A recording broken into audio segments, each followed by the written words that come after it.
So today's civics question worth asking is, are courts supposed to be political? I've been kind of on a roll with the courts here these last couple of videos. I think this is number 27. And the answer is pretty complicated because courts, they're not supposed to be political in the same way that Congress or the presidency is supposed to be political.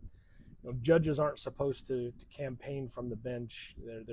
We're talking federally here right now. I mean, some states have this where you have to run for the bench, but judges are also, they're not supposed to decide cases because of party loyalty, and they're not supposed to ask which outcome helps Republicans and which outcome helps Democrats. And they are supposed to apply the law. They're supposed to interpret the Constitution and respect legal procedure, consider precedent, and explain their reasoning.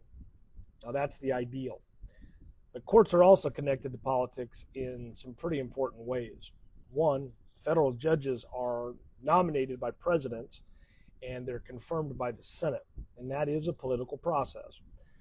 Presidents often choose judges who share their general legal philosophy. Senators debate qualifications through their advise and consent role. They also debate ideology, judicial records, the record of the candidate, the temperament of the person, and the likely direction of the courts. So even though judges are supposed to be independent once they are on the bench, the process of getting them there is deeply connected to politics. And that tension goes all the way back to the early days of the Republic. In 1801, after losing the election to Thomas Jefferson, we go back to John Adams and the Federalists, and Adams appointed judges before leaving office, and that helped set the stage for the Marbury v. Madison decision, the case that established judicial review, which I talked about in the last video. So from the beginning, courts were not just floating above politics in some untouched space.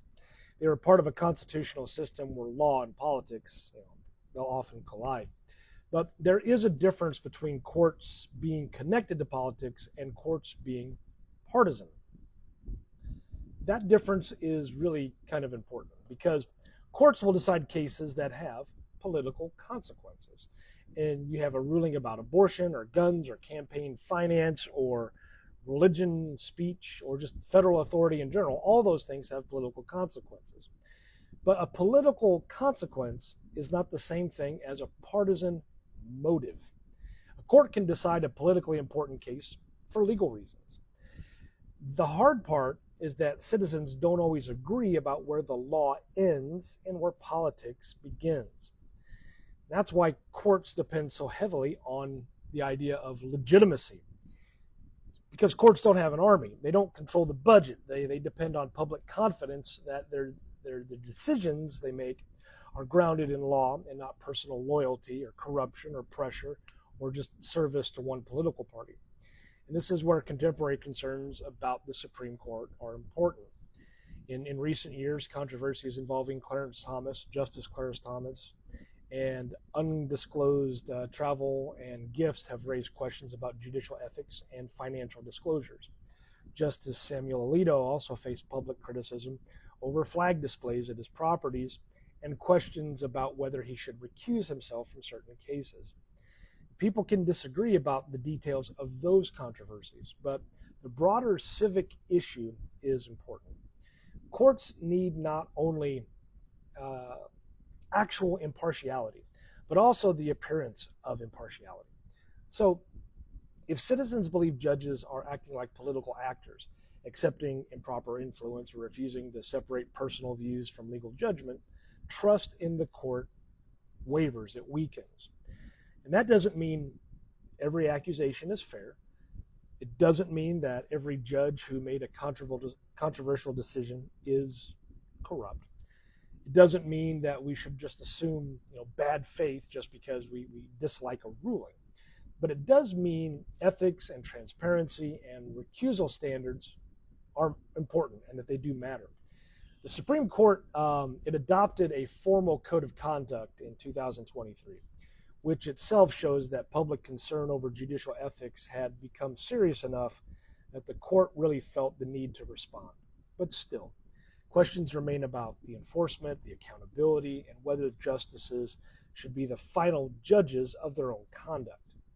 And that's more of a civics question and not just a partisan one.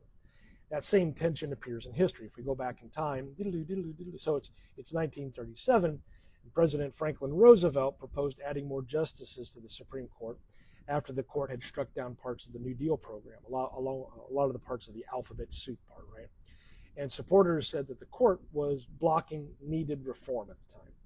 And critics of Roosevelt, they said that he was trying to pressure the judiciary and weaken judicial independence. That debate was not just about one president or one court. It was about whether courts can check elected branches without becoming political weapons themselves. So, are courts supposed to be political? They are supposed to be independent legal institutions, but they operate inside a political system. Their members are selected through political processes. Their decisions often affect political life. And the public often views them through a political lens. And that's why judicial independence is important, why it matters. But independence does not mean unaccountability. Judges need room to decide cases without fear of political punishment. The citizens also have a right to expect honesty and ethics and transparency and reasoned decisions. And so the real civic question is not whether courts can be completely separated from politics, because they can't. The real question is whether courts can remain faithful to law and principle, ethics, and constitutional limits, even when the cases before them are just charged politically. And that's why this was another question that matters, because are courts supposed to be political? Well, it's a little all over the place, isn't it? Are they supposed to? No. But in practice, there's a good chance that they are. Anywho, thanks for this one. I'll see what I can come up with for question number 28, I think. Yeah, this was 27. All right. So anyway, thanks a bunch. Share it around, and appreciate you guys sticking around for this one. Take care. Happy Independence Day.